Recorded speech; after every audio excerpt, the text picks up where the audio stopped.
RS के exam आपसे दो चीज़ें मांगता है, एक तो डिसिप्लिन और दूसरा है कंसिस्टेंसी।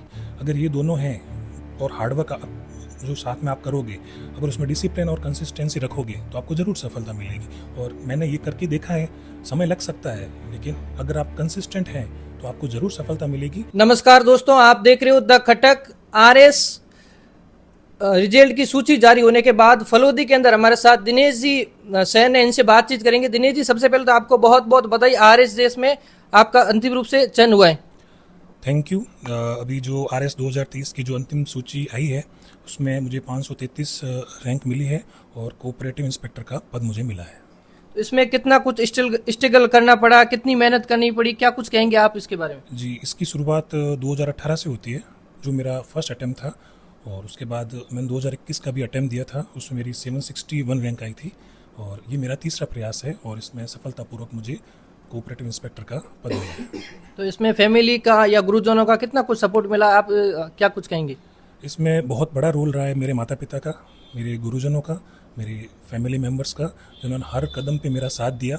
बिजनेस बैकग्राउंड से होने के बावजूद भी मुझे कभी ऐसा फील नहीं होने दिया कि भाई आप, मुझे हमेशा यही बोला कि आप पढ़ाई करते रहो, हम पूरा सपोर्ट रहा। तो उनके सपोर्ट की वजह से मैं आज यहाँ तक पहुँचा हूँ। बिल्कुल। और पढ़ाई, जो पहले बचपन की पढ़ाई आपने कहाँ से शुरुआत की थी, किस तरह के यहाँ पर आपने? जी, मेरी प्रारंभिक शिक्षा तो फलूदी में ही हुई है, लटियाला अकेडमी स्कूल में।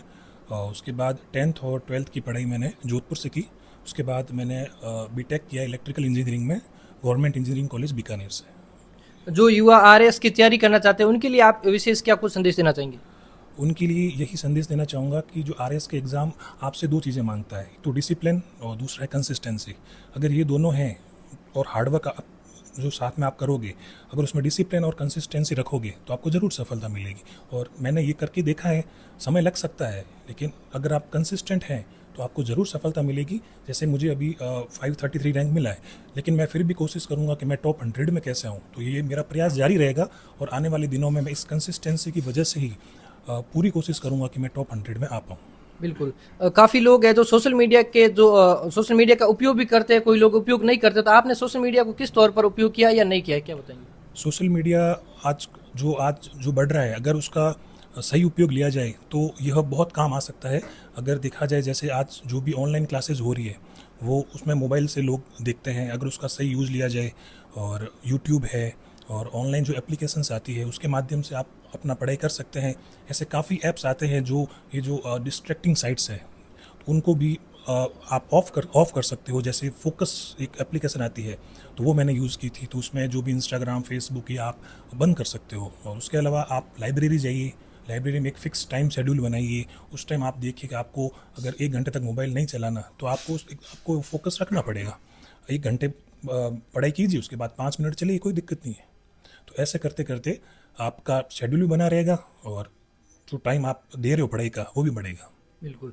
तो आरएएस में जो इंटरव्यू हुआ था उसमें कोई ऐसा क्वेश्चन या कोई सवाल आपको सोचने के लिए कुछ काफ़ी समय से मजबूर कर दिया या कुछ ऐसे? जी, जो मेरा इंटरव्यू हुआ था वो मेरा जो ग्रेजुएशन जो बैकग्राउंड है इलेक्ट्रिकल इंजीनियरिंग, वो ज़्यादातर उसी के ऊपर वो बेस्ड था। तो काफ़ी मैंने उसमें सवाल के जवाब दिए। कुछ जैसे न्यूक्लियर रिएक्टर के रिलेटेड कुछ सवाल थे जो मैं पूरा ज़्यादा डीप में नहीं जानता था, तो मैंने उनको बोला जो मैं इसके बारे में पढ़ूंगा। और इसके अलावा राजस्थान के कल्चर के बारे में मेरे से क्वेश्चन पूछे तो वो मैंने सब सही बताए, राजस्थान की जियोग्राफी के रिलेटेड थे। तो ओवरऑल मेरा इंटरव्यू भी अच्छा रहा था उस समय। बिल्कुल। एक बात आपसे और पूछना चाहते हैं, जैसे कोई नया युवा है या कोई पढ़ाई करना चाहते हैं तो ऐसी कौन सी अच्छी जो क्लासेज है, जैसे उत्कर्ष हो गई, या आपने कौन सी जो ऑनलाइन क्लासेज ली थी या वहाँ आप जाते थे? अभी जो आरएस का भी देखा जाए तो अभी सिलेबस भी चेंज हुआ है और आरएस का जो पैटर्न है वो अब फैक्चुअल की बजाय एनालिटिकल पे ज़्यादा जा रहा है। तो अगर कोई विद्यार्थी अगर कोचिंग में जाना चाहता है तो उनको अगर वो ऑफलाइन जाना चाहे तो उसको जयपुर जाने की मैं सलाह दूंगा। जयपुर में आपके पास सिरेमिक एकेडमी है और स्प्रिंग बोर्ड एकेडमी है। मैंने ऑनलाइन ही तैयारी की थी और उसमें सिरेमिक एकेडमी का और बूस्टर एकेडमी का काफ़ी रोल रहा है। बिल्कुल, बहुत बहुत धन्यवाद आपको। Thank you. तो ये थे हमारे साथ दिनेश जी, पुत्र श्री ब्रजमोहन जी सैन, फलोदी। आरएस में अंतिम रूप से चयन हुआ। अब ये एसडीएम या तहसीलदार बनने के लिए जा रहे हैं, तो इनको सबसे पहले बहुत बहुत शुभकामनाएं और उज्जवल भविष्य की शुभकामनाएं करते हैं।